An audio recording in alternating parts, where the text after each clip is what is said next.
It's the Arch Advocate Show. Thank you for joining. Thank you for hitting subscribe. Telling a friend, man, hit share. Twitter, Facebook, all that other stuff. Share it onto Reddit. Hey, listen, Joe Rogan gets owned by Larry Sharpe. That's the name of this particular episode. Why did I title it that way? Clickbait, man. Got to get those clicks. But now that you're here, listen, if you have not listened to the or watched the Joe Rogan episode 1167 with Larry Sharpe, you must watch this episode if you have not already. Look, I understand. Sometimes you go on to Joe Rogan and it's like you see the guest and you click on the thing and you find out the little bio about who's there, and it's like sometimes you just be looking at that bio thinking, do I really want to listen to 3 hours of this person that I don't give a crap about what their issue is? I've never heard of this person, right? That was my experience with Jordan B. Peterson. Remember? What was that, about a year ago? A little over a year ago about? And Jordan Peterson was on there and it was like, Jordan Peterson, I don't know who that is. And I click on it, it's like, professor of psychology at the University of what? Toronto? Who gives a crap? And I'll listen to it anyways because I don't have anything better to do. So I clicked on that episode with Jordan B. Peterson. Never heard of him before. Had no idea what was going on. And mind blown. And now I shill his book, 12 Rules for Life, An Antidote to Chaos. I'm totally on board the Jordan B. Peterson train, right? Now, why did I just point that out? Because it's like, look, you know, sometimes like you click on these things and man, you just get these gems, right? Jordan B. Peterson is changing people's lives, and here comes Larry Sharpe, right? I'm like, oh, he's running for governor of New York, bleh. But I click on it, and it's like the first thing I see, he's got a USMC tattoo right on his left arm. He's one of me. He's one of my brothers. I have to listen to this guy now. And he goes on talking about, you know, being libertarian. That's kind of a funny word, right? Now listen, sometimes like I do this show and I have to filter it through my wife first. You know what I mean? If I can explain it to my wife, then I can explain it to everybody else because she's Albanian. You know what I mean? Like trying to explain the government system in America to her, it's like, you better take your time. You know what I mean? You better try, you don't use too many big words, you know, in English because it's like, it may not be in her particular dictionary. English is not her first language. So I'm explaining to her like, look, the United States has really regressed into a two-party system, and that is not what the founders wanted. Right? If the founding fathers were alive right now through time machine or technology or cloning or whatever, like they would show up and be like, what the hell is happening here? What do you mean a state has different gun laws than another state? This is a federal matter. We set this up to work a certain way, and this is not working the way it's supposed to work. You guys have a two-party system, Democrat and Republican? What are you talking about? This is not how this was set up to work. You have all of the campaign finance money going to two parties, and therefore the Libertarians and the Green Party and the independent people, you know, the American Independent Party, like none of these people get to speak because all the money is shored up in these two parties. This is not how we wanted this to work, right? And I was trying to explain to her, like in our system, there's what's called a throwaway vote. Like there's people like me that are just sick of it. It's like, I'm sick of Republicans and I'm sick of Democrats. I'm sick of them. But if I vote for who I like, they're not going to win. They can't win. They don't have the money. They don't have the exposure. Nobody's going to hear their message. And so I end up voting Republican.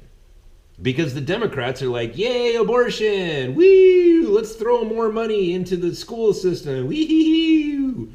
Rich people are evil. You know what I mean? I'm not going to vote for that.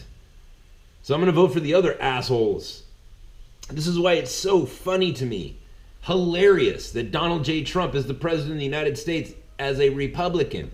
That man is a Democrat. He is a lifelong Democrat. He gave money to Hillary Clinton like 10 years ago. You know what I mean? Like he supported the Clintons. He's a New Yorker, not a New York Stater, a New York City New Yorker. Fast talking, you know what I mean? Like he's a Democrat. And it gives me so much joy that it's like that guy, like he's like the classical, he's like the, when the Democrats were still, had good and decent people in there, that's who he was.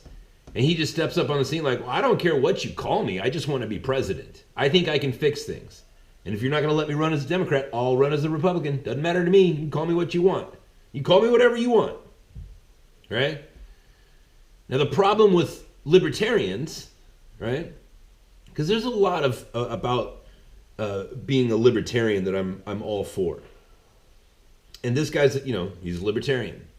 The problems that I've always had with libertarians is like the reason why that won't work is because of X, Y, and Z. What you're never going to get you can't win because you're not going to get the exposure, right? Like if you want to run and win, then you either need to choose to be Democrat or Republican, right? If you watch this episode of Joe Rogan, like with Larry Sharpe, and I'm going to listen, if you're listening to this, if you want to support the show, write to Larry Sharpe and ask him to come onto the Arch Advocate podcast. Like, I understand my numbers aren't, Joe Rogan numbers. He already has 162,000 views in just a matter of hours. I can't give him that. But I want to support this guy because like what he's saying, this is true. He's saying there's 5 different people running for governor of New York, right? The 3 most important states, well, 4. I'll give you the 4 most important states in any major, like governor race or presidential race. New York, California, Florida, and Ohio, right? But if you took out, like if you wanted to cut that list in half, it'd just be New York and California, right? Whoever, as California goes, the nation goes. As New York goes, the nation goes. He's absolutely right in this. What he's saying, this is very important, people. He's saying that there's going to be 5 different people running for the seat of governor, which means that if, you could win the governor's seat with just 30%. You know what I mean? If this guy wins as a libertarian for the governor of New York, game changed, right? Game over for the establishment politics. And as it is that we're already in the mood, right? We've already declared that we don't want establishment politics anymore. That's why Donald J. Trump is the leader of the free world right now. It's because people have had it. We've had it. We're done. I'm very excited to see this guy in the position that he's in and the mind frame that he's in. He's like, look, I can win this with 30%. People are sick and tired of Cuomo and his stupid brother that works at CNN. They're sick of it. They're sick of listening to this guy get up on stage and say things like, well, America was never great. Man, F you, dude. They're sick of the establishment politics, and people are, even the liberals, even the bedwetting liberals are starting to realize, like, look, you keep saying throwing more money into the school system and into the prison system is going to fix things. Well, we've been doing that. We tried it your way, and education has gotten worse, and prison is now, an entrepreneurial endeavor. It's a way to get rich. Throwing more money at the problem is clearly not the answer. It doesn't work. It doesn't work, right? And that's like, you have to think. You can come at problems in a couple of different ways, right? Now, a lot of times you'll hear people, and you might be guilty of this. I know I'm probably guilty of this. I haven't really thought about it, but like when you come at different problems, there's a like education. That's a huge hot button issue because most people have kids, right? And the idea of taking money away from the school system is kind of, it causes fear in people because it's like, oh, if you take money away from these people, then education possibly could get worse. And as a parent, it's like, no, I don't want to do that. And so I'm going to vote, for the people who are going to give the school system more money. Like that's like a philosophical problem. You're trying to look at that problem through a moral lens, right? That's how we look at a lot of issues. Marijuana, for example. Most people look at that issue through a moral lens, right? As a follower of Christ, like, it's very easy for me to look at issues like that through a moral lens. But if you take that away, just look at it pragmatically. It's like, dude, does this work? You know what I mean? If you approach things that way, it's like, is this working? Is throwing more money at the problem, has this been working? Because we've been throwing more and more and more and more and more money at these problems for a very long time, and things are not at all improving. They're getting worse. When I was a kid, there was no Department of Education, right? Well, I mean, there was, but it didn't have anything to do with the actual, education. There was no Department of Education. When I was a kid, teachers didn't even have to have a college degree. They just had to be passionate about teaching, right? And when I was growing up in California in the late 70s and in through up until about the mid 80s, California was ranked like number 7 on the planet as best for public education. We had the best of everything. The company, which is now Apple, they gave out computers to they worked out a deal with the state where California was the first to get computers in their schools. Like, we had the best of everything. That was in the 70s and 80s, before there was all of this, oh, we need to spend more money, we need to have more administrators, we need to have all this stuff. It's like, dude, back when there was no money, right? Back before there was this push, education was fantastic, and it's gotten worse. So clearly, whatever you're doing, throwing more money at it, it's not working. If you stop doing that, right? Whatever you're doing, if it's not working, stop doing that. That becomes very uncomfortable for people because most people cannot set aside their moral lens. Oh, it's immoral to take money away from teachers because then we're going to have stupid kids running around. It's like, well, you sure? Right? This man, Larry Sharpe, he represents the reason why this could change everything.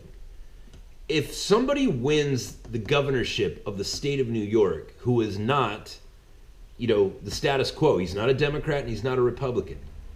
If he wins that particular, it's not like if a libertarian wins Montana. You know what I mean?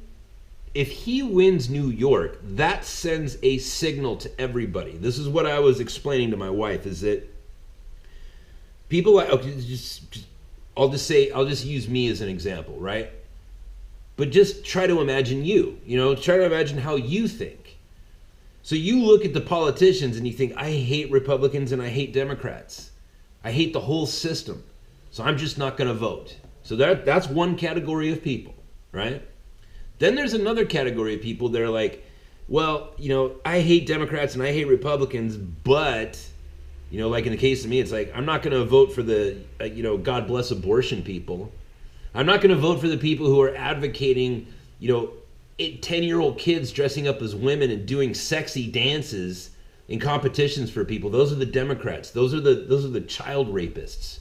I'm not going to vote for them, but I do need to vote, so I'm going to go vote Republican, where it's like, I'm still going to get some effery.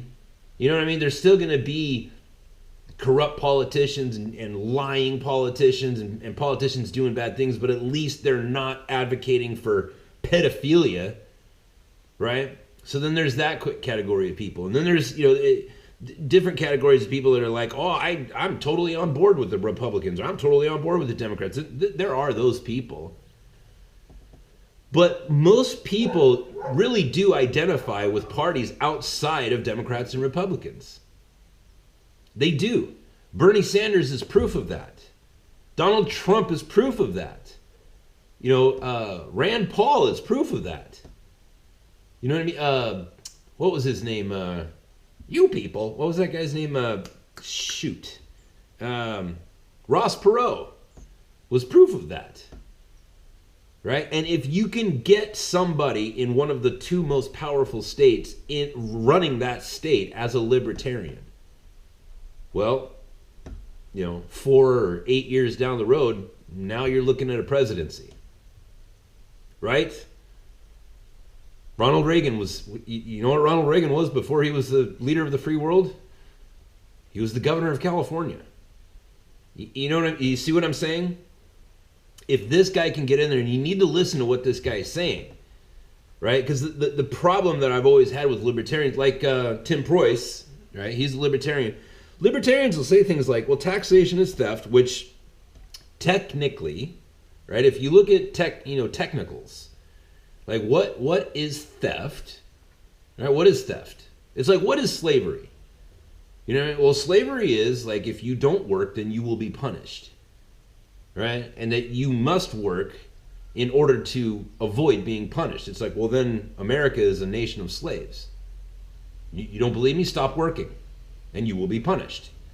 You will be thrown out of your home, and you will be starved.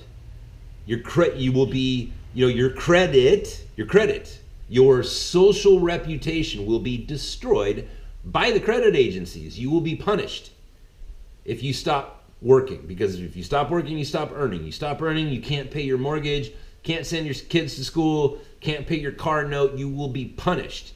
As long as you are in debt, you are a literal, not figurative, literal slave. So what is theft? Right?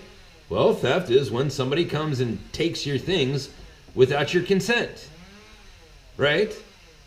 Well, the government comes in and takes your tax money.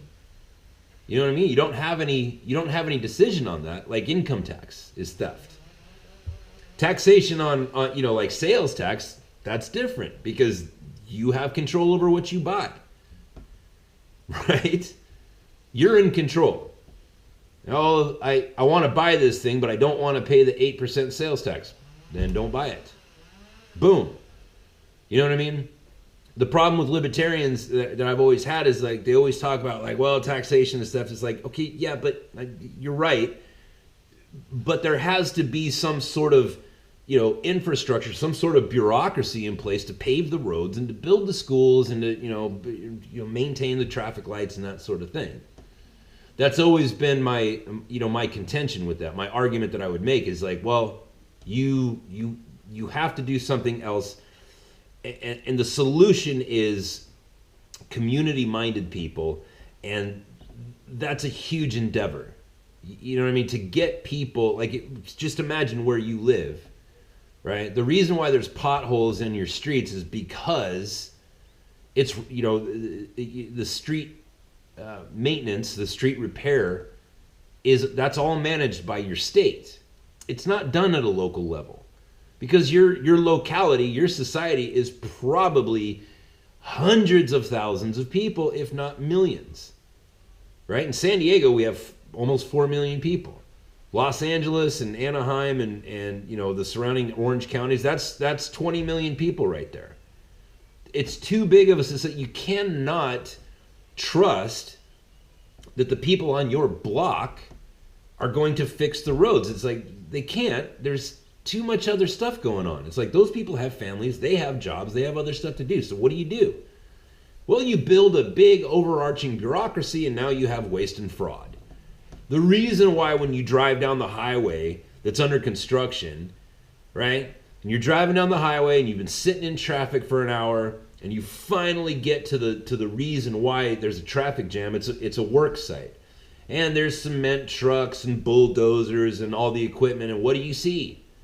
You see 20 dudes standing around leaning on their shovels, and you just want to roll your window down and, like a little, I was doing the crank motion if you're listening on the podcast. You just want to roll your window down and stick your head out the window and say, get back to work, because you're paying those people to sit there and lean on their shovels, you lazy bastards. Well, the reason why they're leaning on their shovels is because the unions have come in and they've said, well, you can't work these guys more than 4 hours a day, but you still have to pay them for 10. Fraud and waste, right? There is a solution to that, but the solution is you have to make things way more local. You have to get people involved. You have to make people care in what goes on locally. And that's a rough thing to do, but I think that the American people are right now primed for that. We're ready for that because we can see it's like, well, we've been throwing heaps and heaps and heaps of money into the roads and into the school system and into the prison system and into this and into that, and it's all getting worse. And so now the American people are in a position where we can be told, where we can tell people, you have to care. We have to build a system. We have to tear down the original system, and we have to build a system where you are able to participate in what goes on in your community without sacrificing your career for it. Right?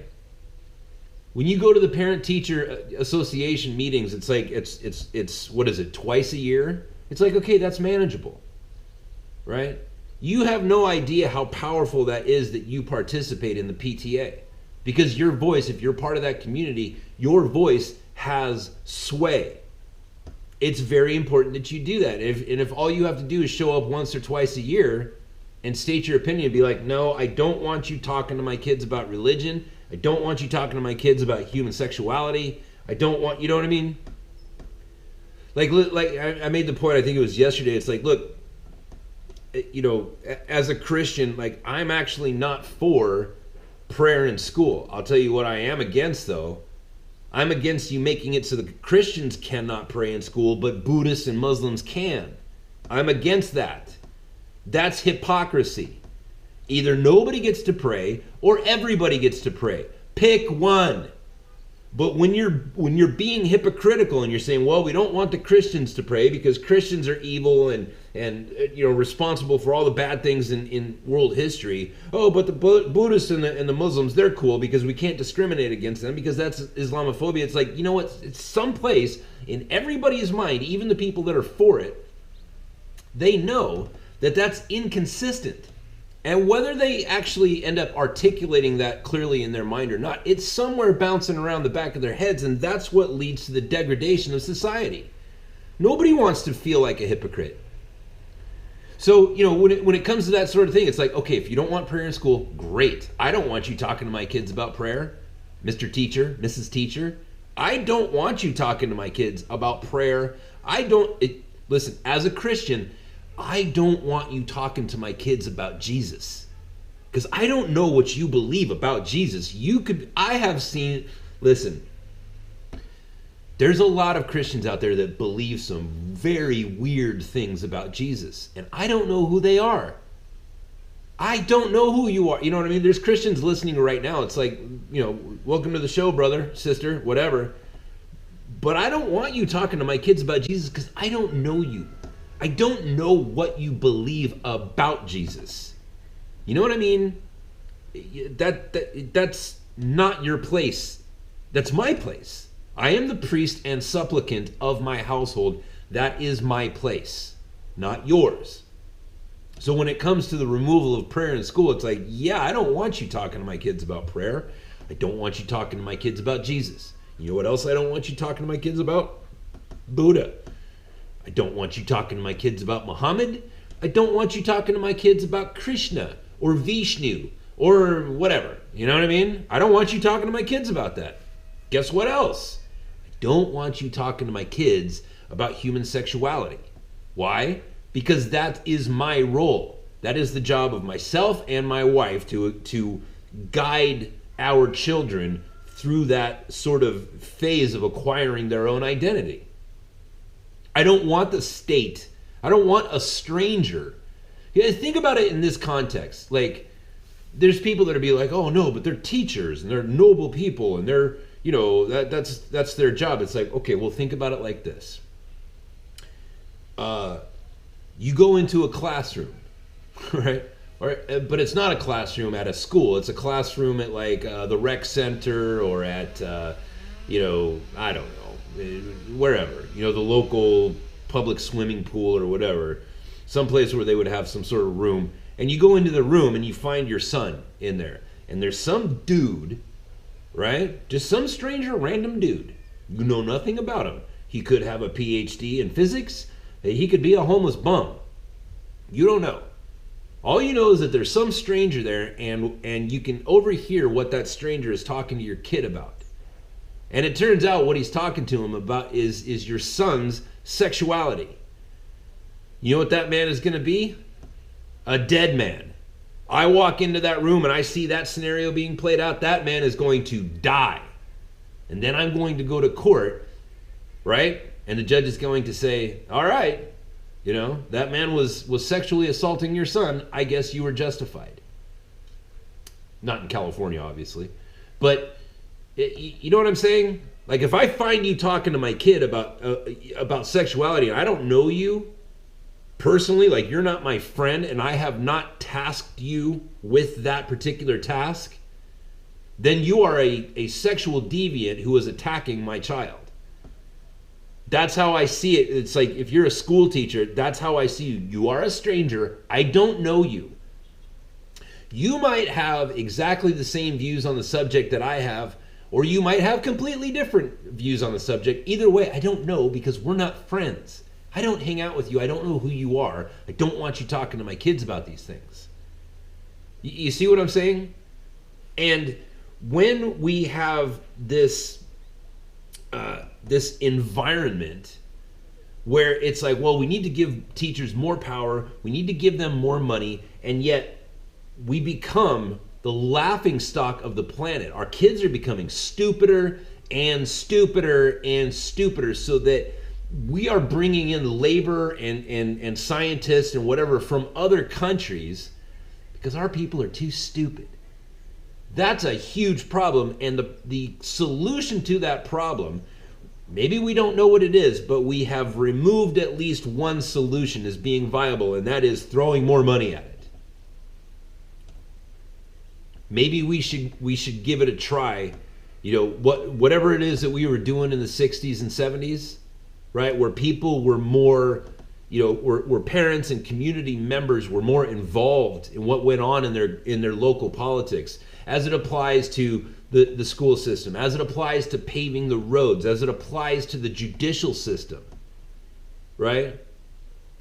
You know why people go to prison for marijuana? You know, for holding a quarter, right? A half ounce of marijuana. It's because the local judiciary is no longer local. It's now at the state and federal level. You can't have that. Those people that work on the state level, they're not part of your community.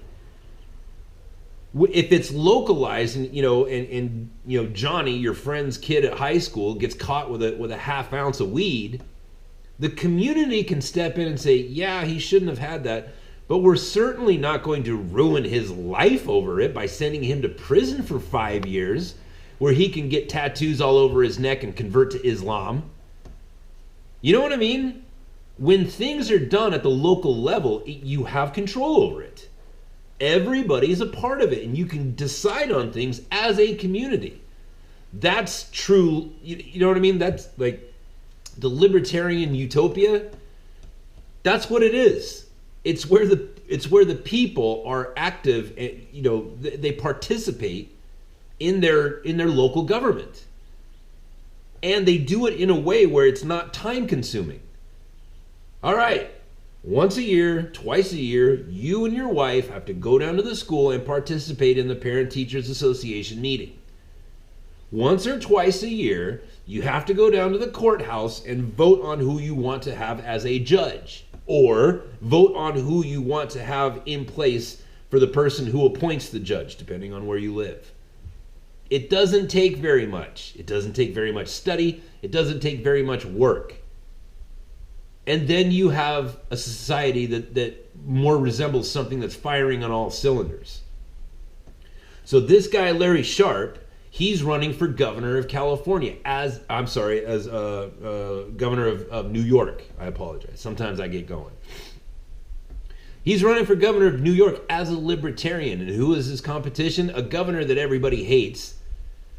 And listen, you need to listen to what this guy is saying about how the political structure for running for governor in New York works. It's like, man, that's mind-boggling. How is this possible? You know what I mean? And they call themselves Democrats, as in people who love democracy. That's what's going on. That's what Democrats are doing in New York. That's ironic, because Democrat means I believe in pure democracy, right? 51% to 49% wins, right? That's why we're not, the United States is not a democracy. We are a constitutional republic, and that's different. We use democracy, you know what I mean? We use democracy. We are not a democracy. But what democracy means is like everybody votes, and whoever gets the most votes wins. That's what a democracy is. And evidently, running for governor of New York, there's no democracy in the Democratic Party. It's rigged. It's crazy what this guy says, right? And I'm sure there's more to it, but it's like, man, is nobody looking at the irony in this, that the Democrats are calling themselves Democrats, and yet they're doing this thing, which is like, it's just rigged. If this guy wins the governorship of New York, which according to him, he could do it with 30%, because there's going to be 5 different people, you know, the lady from Sex and the City, Cuomo, him, 2 other people, whatever. This could be huge, because that would send out a signal to the rest of us. It would send a signal to every state that, hey, listen, if you want to run your libertarian person, run them, right? Crowd the system with more than just 2 people. Get that person up there, and feel free to vote for them if that's what you want. Like if you're a communist and you want your damn Green Party person in there, you go for it, whatever. But just keep in mind, we have an act of Congress that makes it so that communists can't be in control of anything. But listen, I was very encouraged by this show. It's just a short podcast today. Go on to the Joe Rogan Experience, episode 1167, Larry Sharpe. Larry Sharpe, I'm rooting for you. I'm not a New York voter, obviously, so I can't vote for you. But if you're listening to this, please come on the show. I would love to talk to you. Thank you for your service. And also, if you want to support the Arch Advocate podcast, if you're new to the show, this has been going on for almost a year now. If you want to be supportive of the show, you can go on to arch-advocate.com, archadvocate.com. You can become a monthly Patreon supporter, or you can send some money through PayPal if you just want to do like a one-time thing. If you don't want to do any of that, go on to iTunes and leave a review and hit subscribe. Subscribe. That's the big thing. Hit subscribe, leave a review on iTunes. I appreciate all of your support, all of you guys, and I will talk to you tomorrow.